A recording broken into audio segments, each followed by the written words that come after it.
passada, a gente viu o livro de Esdras, cujo tema é a volta do cativeiro. E agora, no livro de Neemias, a gente vai ver a reconstrução de Jerusalém. Os dois livros foram escritos pelo sacerdote Esdras. Na semana passada, a gente viu que foram 4 levas que saíram da Babilônia e voltaram para Jerusalém. A primeira leva foi assim que Ciro decretou a libertação dos judeus, em 537 a.C.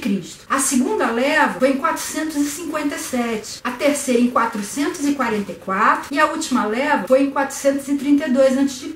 Esse livro de Neemias foi escrito por Esdras usando as anotações que Neemias havia deixado. Por isso, às vezes a gente encontra Neemias sendo tratado na terceira pessoa, chamado de ele, e outras vezes a gente vê anotações na primeira pessoa, eu. Por exemplo, no capítulo 1, verso 4, está escrito assim: quando ouvi essas coisas, sentei-me e chorei. Passei dias lamentando-me, jejuando e orando ao Deus dos céus. Isso foi o próprio Neemias que escreveu, e Esdras compilou nesse livro. Já no capítulo 8, verso 9, está escrito assim: então Neemias, o governador, Esdras, o sacerdote e escriba, e os levitas que estavam instruindo o povo, disseram a todos: esse dia é consagrado ao Senhor, nosso Deus. Já está tratando Neemias na terceira pessoa. Então foi o próprio Esdras que escreveu. Neemias chegou em Jerusalém 13 anos depois de Esdras, liderando a terceira leva, como governador, com autorização para utilizar toda a madeira que fosse necessária para reconstruir a cidade e os seus muros. Os muros foram reconstruídos em apenas 52 dias, menos de 2 meses. Junto com Esdras, Neemias promove a conversão do povo aos caminhos de Deus. 12 anos depois, ele volta para Babilônia, porque ele era um oficial do rei, ele era copeiro. Era uma função de altíssima responsabilidade, de altíssima confiança. Passa um tempo lá na Babilônia e quando ele volta, junto com a quarta leva de judeus, ele vê que alguns povos em volta de Jerusalém haviam se misturado com os israelitas e agora estavam até mesmo morando dentro do templo. E aí então ele reorganiza definitivamente o culto a Deus. O livro de Neemias e o de Esdras formam um livro só no cânon hebraico. Os dois foram escritos por Esdras em 430 a.C.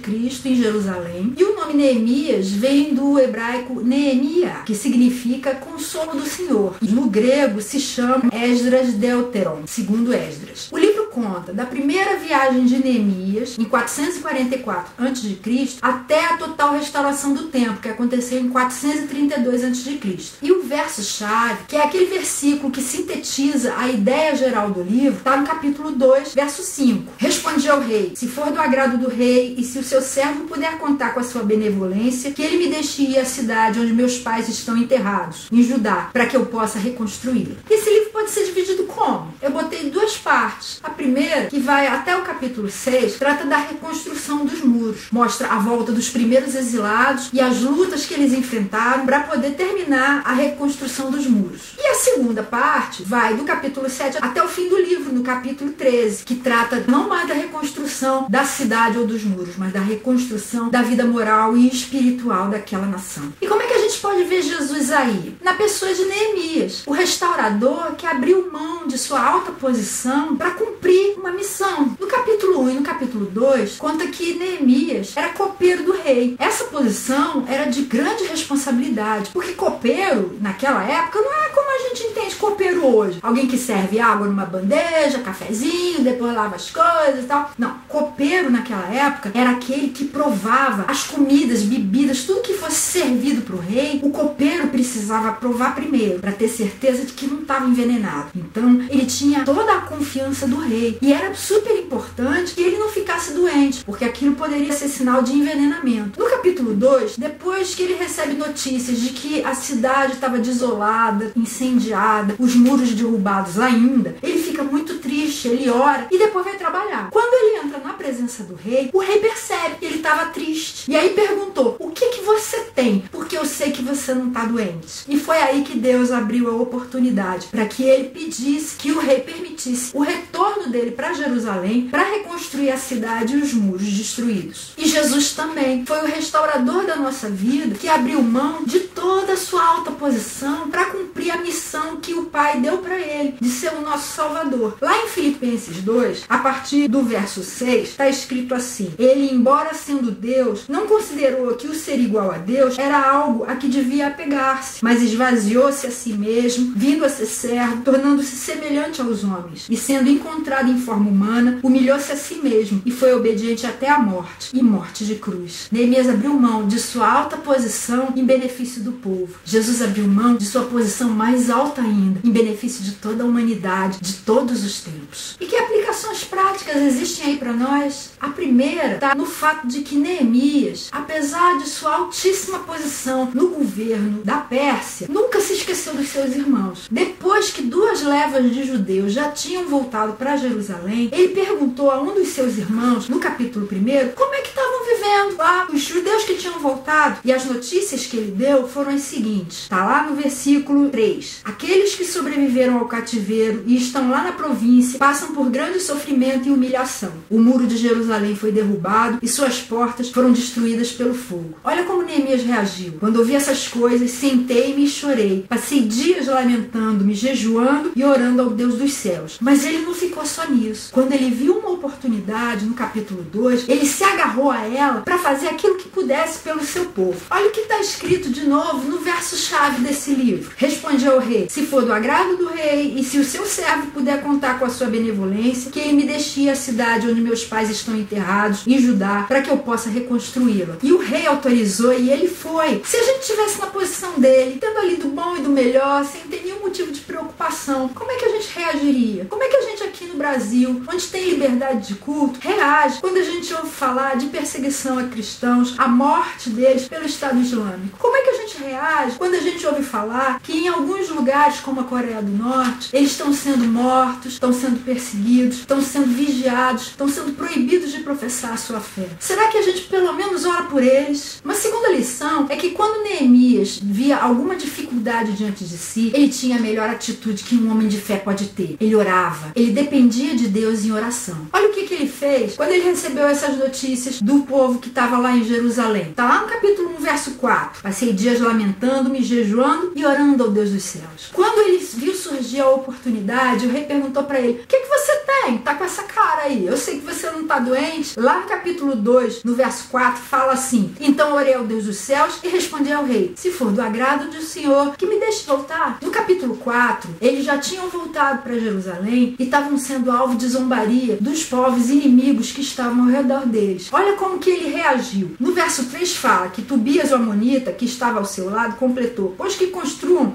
basta que uma raposa suba lá para que esse muro de pedras desabe. E Neemias: ouve-nos, ó Deus, pois estamos sendo desprezados. Faze cair sobre eles a zombaria, e sejam eles levados prisioneiros como despojo para outra terra. Ele entregava tudo que ele tinha de dificuldade para que Deus resolvesse. No capítulo 5, verso 19, depois de falar de todas as benfeitorias que ele havia feito pelo povo, ele fala assim: lembra-te de mim, ó meu Deus, levando em conta tudo o que fiz por esse povo. No capítulo 6, nos versos 9 e 14, ele fala novamente dos inimigos que estavam se opondo à obra que ele estava realizando. Estavam todos tentando intimidar-nos, pensando: eles serão enfraquecidos e não concluirão a obra. Eu, porém, orei pedindo: fortalece agora as minhas mãos. E no verso 14, ele diz: lembra-te do que fizeram Tobias e Sambalate, meu Deus. Lembra-te também da profetisa Noadia e do restante dos profetas que estão tentando me intimidar. E no capítulo 13, nos versos 14 e 31, depois das reformas que ele havia empreendido juntamente com Esdras, está escrito assim: lembra-te de mim por isso, meu Deus, e não te esqueças do que fiz com tanta fidelidade pelo templo de meu Deus e pelo seu culto. Também estabeleci regras para as provisões de lenha, determinando as datas certas para serem trazidas e para os primeiros frutos. Em tua bondade, lembra-te de mim, ó meu Deus. Neemias era um homem de oração. A gente ser uma pessoa de oração não significa você ficar o tempo inteiro de joelhos, não. Você ser uma pessoa de oração significa você estar o tempo inteiro dependendo de Deus, conectado com Ele, pronto para fazer orações longas, sentado, deitado, ajoelhado, de qualquer jeito, mas também orações relâmpago, como essas que Neemias fez ao longo do livro. Lembre-se disso. Deus está sempre com você. Ele está doido para te ajudar. Ele está doido para caminhar com você. Ele quer ser seu companheiro e quer que você seja companheiro dele também. Uma outra aplicação para nós é que o povo, no meio de toda essa essa oposição e adversidade, continuou a obra de construção do muro, mas eles não foram ingênuos não. Eles continuaram vigiando, eles se armaram para qualquer eventualidade. Olha o que está escrito no capítulo 4, a partir do verso 15. Quando os nossos inimigos descobriram que sabíamos de tudo e que Deus tinha frustrado a sua trama, todos nós voltamos para o muro, cada um para o seu trabalho. Daquele dia em diante, enquanto a metade dos meus homens fazia o trabalho, a outra metade permanecia armada de lanças, escudos, arcos e coraças. Os oficiais davam apoio a todo o povo de Judá que estava construindo o muro. Aqueles que transportavam material faziam o trabalho com uma das mãos e com a outra seguravam uma arma. E cada um dos construtores trazia na cintura uma espada enquanto trabalhava. E comigo ficava um homem pronto para tocar a trombeta. Eles não descuidavam em nada da segurança deles. E olha o que Jesus falou pra gente em Mateus 26, verso 41.